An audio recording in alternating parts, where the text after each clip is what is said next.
Hey guys, how you doing? So here with another gameplay commentary, and this is our first 4K 60 high dynamic range gameplay commentary. And if I'm being honest, I wanted to do this a while ago, and I got so busy at work and stuff that uh, it didn't slip my mind that I had RTX 2070 now to be able to do this, but it did slip my mind that I was able to do it. And it's weird when you spend that much money on a graphics card, though. My friend Nubasword did help me out, so thank you on that. Gave me a hell of a deal on it.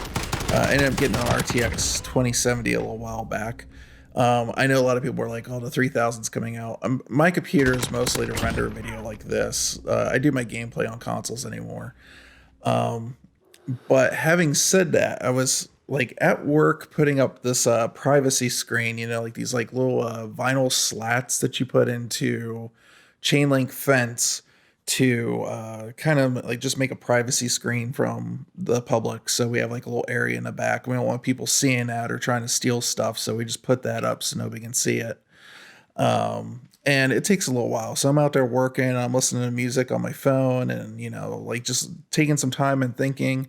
And there's like kind of like a nice, like just little break from reality for me, just putting up this fence.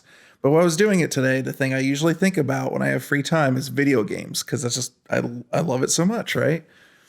And I was thinking, I just had this like epiphany all of a sudden, this thing I was thinking about and something that Nintendo seems to understand that Sony and Microsoft does not. Now, if you look at how they're trying to sell these current gen consoles, I should say next gen, sorry, not current gen. That's what this is right now that you're looking at. They're next gen consoles, the PS5 and Xbox Series X and S, I guess. They're doing a lot of jargon saying, oh, it's going to have HDMI 2.1, variable refresh rate or whatever they're calling it, basically FreeSync. 120 hertz refresh rate, 8K. I kind of doubt that on that one sometimes. I really, honestly, in a lot of cases, doubt the 120 hertz. But, that's how they're trying to sell it to people and how they're trying to explain it. And we're all nerds here. We all really like tech stuff. We all really like video games and we follow this stuff. So we understand what a lot of that means, right? But 80% of the consumer out there is not like us. They play their Call of Duty once a year. They play their Madden. They maybe play one or two other games here or there. But it's not like they're crunching through video games like all the time. And they don't really pay attention to that stuff. And I was thinking about the popularity of the Nintendo Switch and how a console that underpowered really got to the sales that it was. Because that's what they're really banking on for these consoles is power, right? The power to be able to do 4K at 60 and all this other stuff, right? But they're not selling it to the average consumer, right? That's where Nintendo exceeds. And this is where my thought was kind of leading into. Nintendo doesn't tell you that their system or their game's going to do 60 FPS at 1080 or whatever, okay? They just put it out there. And so you got games out there that like Mario Odyssey, Mario Tennis, Captain Toad Treasure Tracker, just to name a few, Mario Kart, for instance, all run at 60 FPS. Maybe not all 1080, but they run at 60 FPS. And as you guys know, higher frame rate just feels better, smoother. You're more in tune to the game. Now, not everything that they have runs that way, but they don't really tell people that, obviously they're doing it because they're pushing it a little bit more. So like something like Breath of the Wild, with like all the blades and grass and stuff like that, kind of draws it down to like a lower resolution and down to like 30 FPS.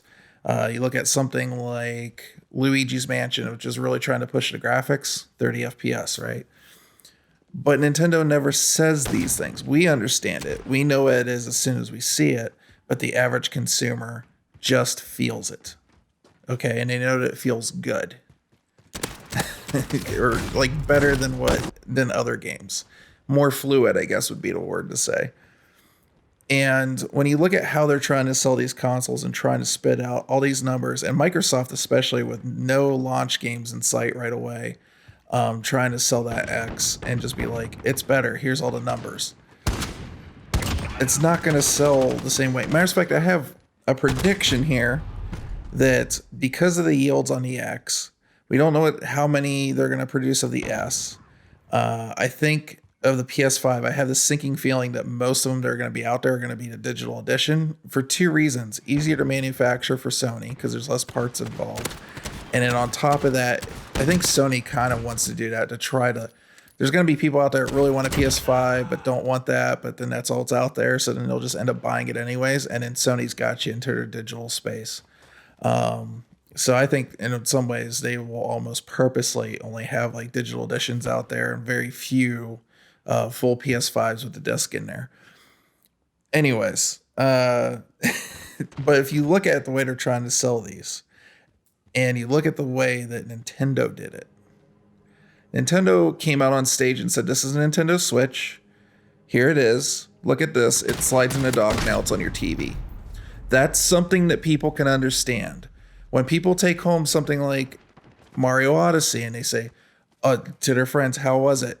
It's really smooth. It runs really well. It's got really good gameplay, really tight controls, stuff like that.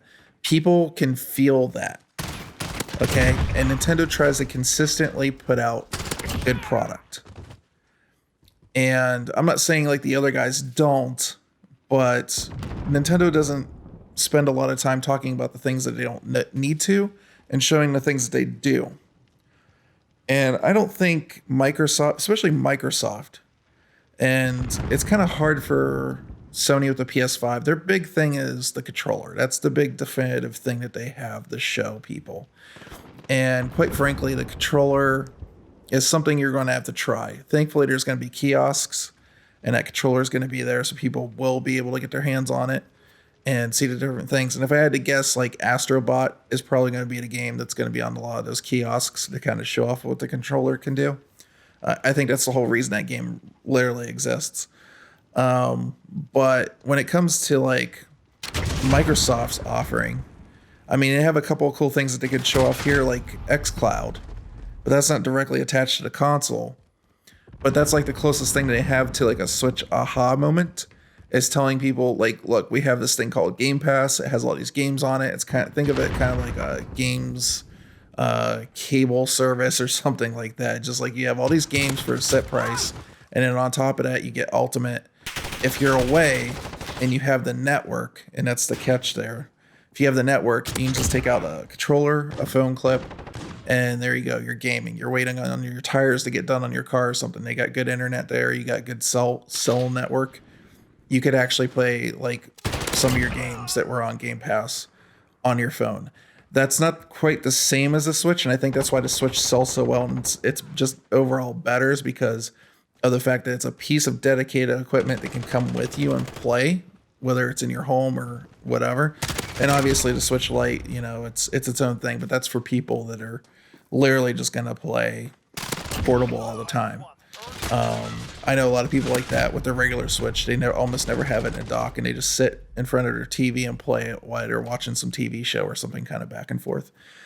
But when it comes to xCloud, that's the closest thing that they have to like a Switch aha moment, and they really need to push on that because all these other things that they're talking about are not going to really get out to the mainstream crowd until people finally start to play it. And right now, with the interest in the system, they're in real trouble. They're in real trouble. So I think Nintendo was not always smart in the way that they marketed the Switch compared to these other companies, and they really seem to understand things a lot better. But Nintendo seemed to have some real thought in the device that they were actually designing to that end. And what I mean is like they were thinking about not only like what could they do from gameplay ideas to you know, the idea of taking the device with you, but it seems like the actual design of the device that they put the devices that they put together, like think about back to the Wii and how they were showing Wii bowling and using the remotes. That's something people can get and understand, and that's why Nintendo's kind of king at this compared to the other guys.